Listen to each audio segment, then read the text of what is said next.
Miren, este fin de semana estaba con un grupo de amigos, dentro de los cuales había 3 abogados. Y estábamos hablando de algo que había dicho mi querido amigo, el doctor Francisco Hernández, Sí. donde él considera, como profesor de Derecho, o sea, como catedrático universitario y abogado de los tribunales de la República, muy bueno que se ha destacado Francisco, que el caso del YESET no es un caso penal y él dice que podría discutirlo con cualquiera. Algunos abogados que estaban ahí no comparten ese criterio y otros dicen que sí. Por ejemplo, el caso de Balcácer, el doctor Balcácer, que dice que ese caso no es penal y que por ende no debió conocerse medida de coerción consistente con la tipificación que se le dio de homicidio involuntario. Pero donde más ha llamado la atención es la pandilla que le ha caído arriba a la jueza Fátima Veloz, que fue la encargada de conocer la solicitud de medida de coerción por parte del Ministerio Público al señor Antonio Espaillat y a su hermana. Y la mayoría de los abogados están de acuerdo en que la jueza Fátima Veloz actuó con pleno conocimiento del derecho, porque se considera una exageración. Primero se pone en entredicho si realmente había que llevar la solicitud de medida de coerción consistente en prisión preventiva cuando se está en debate si realmente el caso es penal. Se considera una exageración en que el Ministerio Público, por una tipificación de un delito que el mismo Ministerio Público hizo de homicidio involuntario, que conlleva una pena de 3 meses a 2 años máximo de condena, que el Ministerio Público haya pedido 18 meses, que son 1 año y medio, para un delito que tipificado como homicidio involuntario, lo que conlleva es una pena de 2 años, lo que se convertiría en una especie de condena por adelantado. Miren, les decía a esos amigos y a un amigo muy particular, totalmente en mi caso de acuerdo con la jueza Fátima Veloz. Ustedes saben cuál es mi posición con el tema del YESET. Lo he dicho en muchísimas oportunidades. Para mí ahí hubo descuido, para mí hubo inobservancia, para ahí hubo agravantes. Claro, ahí nadie quería que se cayera el techo, pero ese techo envió señales claras de que había problemas. Pero eso es un caso aparte, estamos hablando del tema legal. ¿Por qué digo que estoy totalmente de acuerdo con la decisión de la jueza Fátima Veloz? Porque, mire, en el trayecto de la investigación, con una medida de coerción de 18 meses de prisión preventiva, y como nos tiene acostumbrado el Ministerio Público de tomarse todo ese tiempo y a veces hasta solicitar prórroga para depositar un expediente en firme, una acusación en firme, probablemente cuando se conociera en un juicio de fondo el caso de los imputados en la tragedia del YESET, a lo más que se podía haber condenado era pena cumplida. Se iban a ir los 2 años para conseguir una sentencia de primer grado. Usted lo puede tener por seguro. Y no es asunto de que Antonio Espaillat tenga dinero, que la hermana tenga dinero. Lo peor de todo que yo entiendo es una villanía.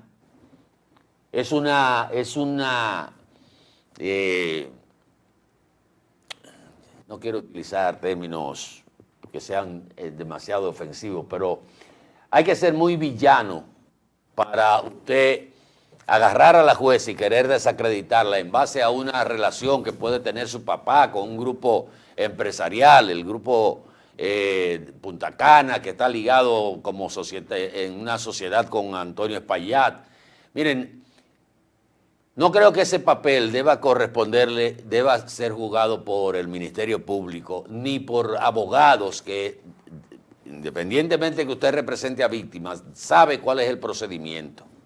Pero se ha querido desacreditar a la jueza, casi poniéndola en contubernio por un asunto que supuestamente tiene relación con que su papá o trabajó, o trabaja, o es parte del grupo.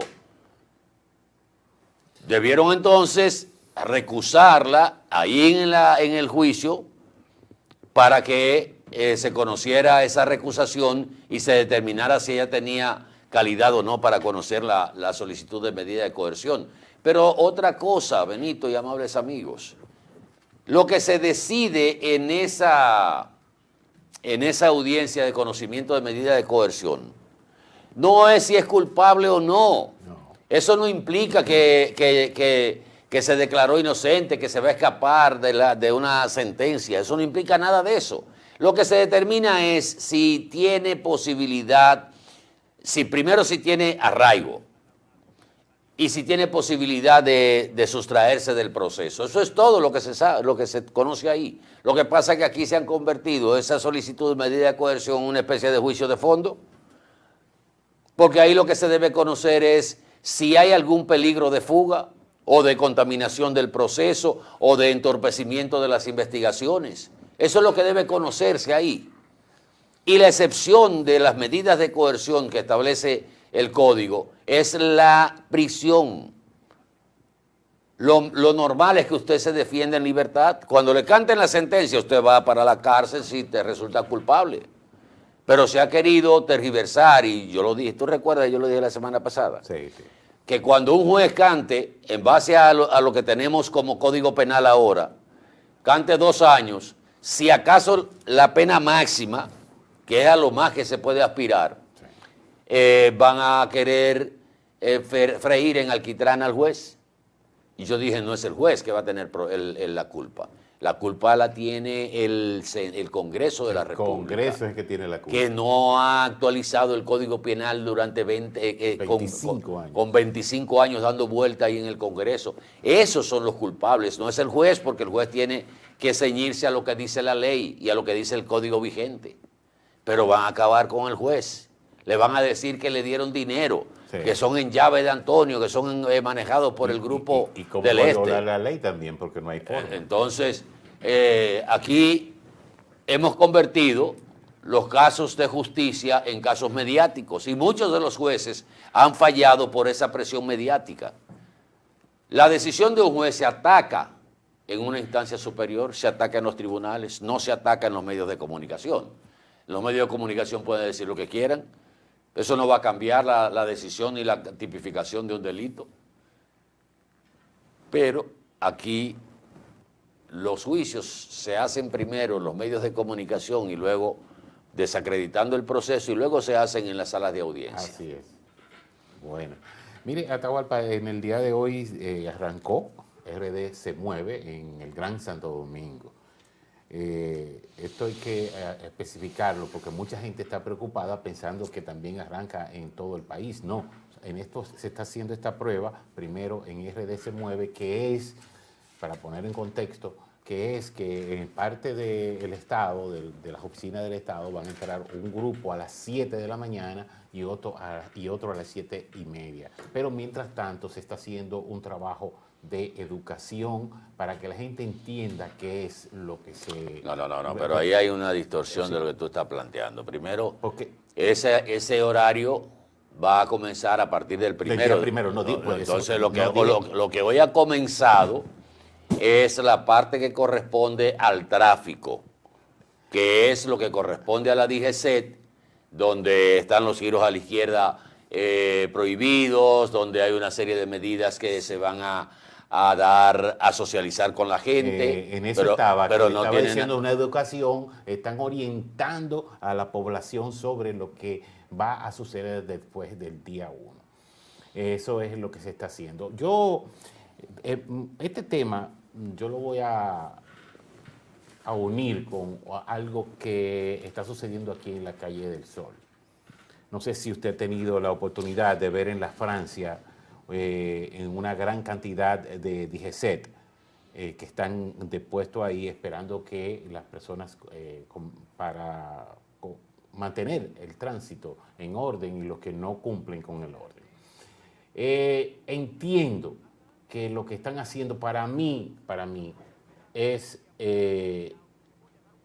consiguiendo dinero en base a multas. ¿Por qué? Porque hay 4 y 5 DGCET. En vez de poner un solo DGCET en la calle del Sol, para que diga que en ese pedazo de calle no se puede estacionar ningún vehículo o no se puede parar a esperar para el giro a la izquierda. Tienen un AMET ahí, o un DGCET, que dice, llámalo por teléfono, el carro tal está violentando, pero no hay una educación y formación. Yo le pregunté al oficial que desde cuándo y por qué no hacían eso que estoy explicando. En vez de decirle a la gente, mire, por ahí no se puede, o tener un DGCET ahí, tienen 5 personas trabajando en esto. Pero para mí es para crear fondos, para crear multas, porque no hay una orientación. ¿Pero dónde es que tú dices eso? Aquí, esto es aquí en la calle del Sol, en Santiago, casi con esquina Francia. Usted ve, por ejemplo, donde está el corazón que puso Abel, esas rayas que están ahí, esas cebras que están ahí, usted no puede ponerse por esa calle y doblar hacia la izquierda. No puede, ni siquiera pararse, no puede tomarlo porque lo detienen en esa intersección.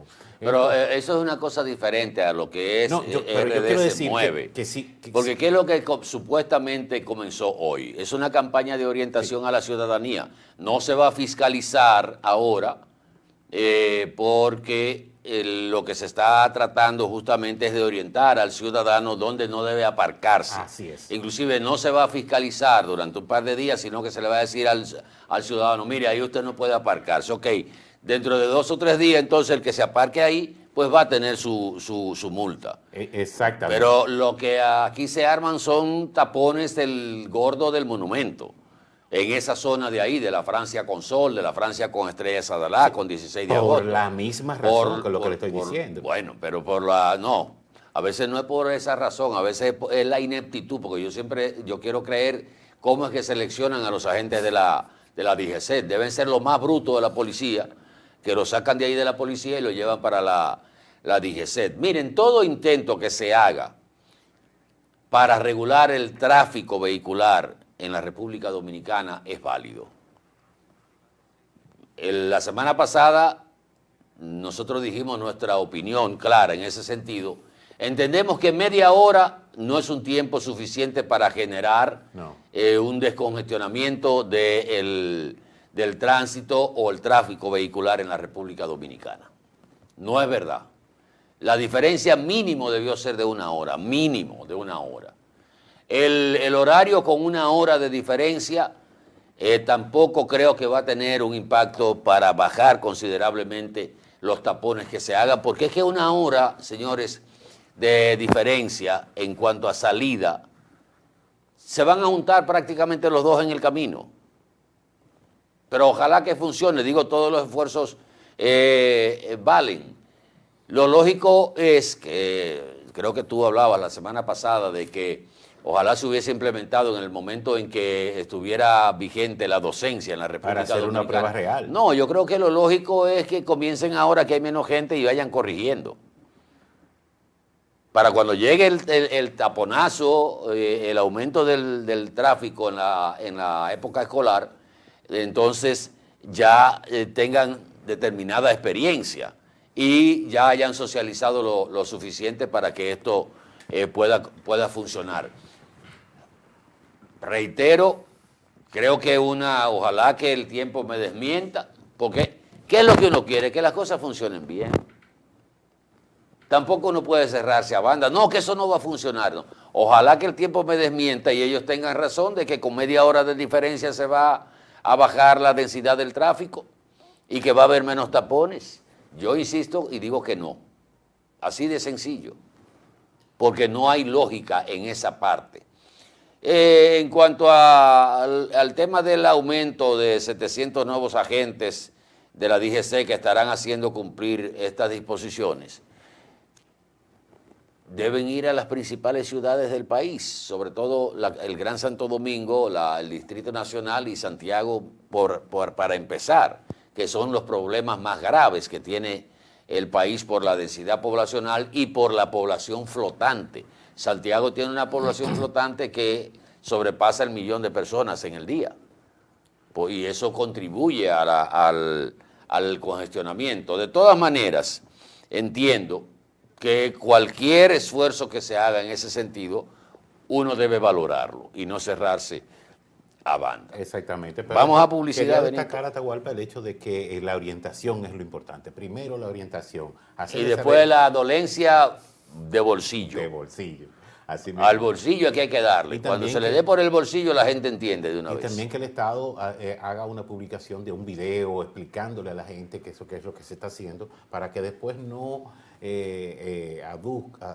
diga que tenía desconocimiento. Entonces, bueno, vamos a publicidad, venimos en un momentito, por favor quédese con nosotros.